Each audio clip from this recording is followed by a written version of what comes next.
Hey guys, Motorcarnut here, and today we're talking about what is a turbo.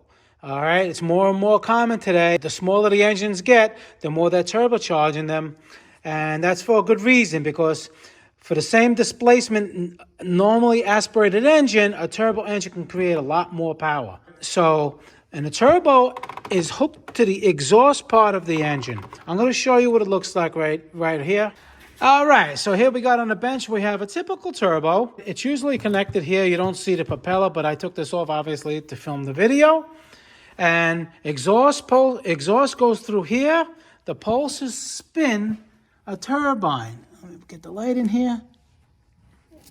You see that little turbine in there? And that's the exhaust side, intake side, same thing here. All right, this is obviously connected to this. And the pressurized air comes out, usually goes into an intercooler because condensed air creates more power. Then it goes back into the intake manifold. And so now it's more pressurized. So now the manufacturers can make engines with more fuel, more ignition, more cam timing, however it is on the particular engine, and the same exact engine is going to create a lot more power. With a turbo, you can get 50% more power.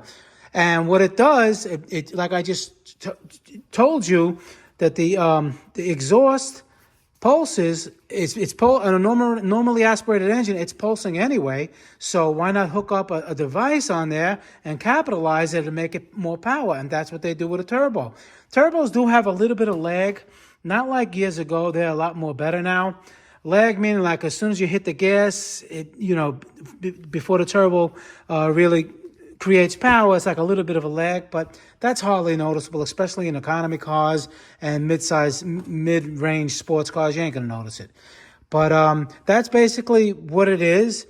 The only drawback to a turbo is obviously there's more plumbing, there's more things that can go wrong with them, especially if you don't properly maintain it. It has coolant passengers. Here's the cartridge part, all right, where you have, there's a shaft inside that's lubricated with oil. Years ago, they were just oil. And then as they became newer, they're the coolant cooled too, oil and coolant cooled. And not only that, they even have external coolers for the oil and the water, the coolant, I'm sorry. So they come a long way. The only thing that can kill these is if you don't maintain your car just like anything else. And the other drawback is that it needs premium fuel. Most of the times, 99% of these need premium fuel because the pressure is more. You have to control the combustion more. So if you use regular fuel, cheaper fuel ignites faster. You don't want that. You want more of a controlled combustion burn. So premium fuel burns at a slower rate, and it's more controlled, and that's why you don't want to use regular gas in a turbo ever. You'll get pinging. It'll sound like an engine knock, rod knock, all right? And you don't want that. But other than that, if you maintain this type of a turbocharged car, the turbo should last as long as the vehicle itself. All right, just like timing chains are supposed to last like the vehicle as long as the vehicle is on the road. But, things happen. So you got me to watch out for you and tell you what to do and what not to do.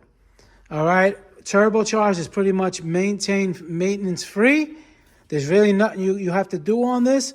Is just change your oil and your coolant and your air filter, and you'll enjoy the power of a turbo engine. And they can be very fuel efficient too, and they're great and fun to drive. All right, guys, Motorcarnut, please subscribe, hit the like button. You learned something today. I'd appreciate a donation to the channel, and I'll see you guys in the next video. Thank you very much for watching.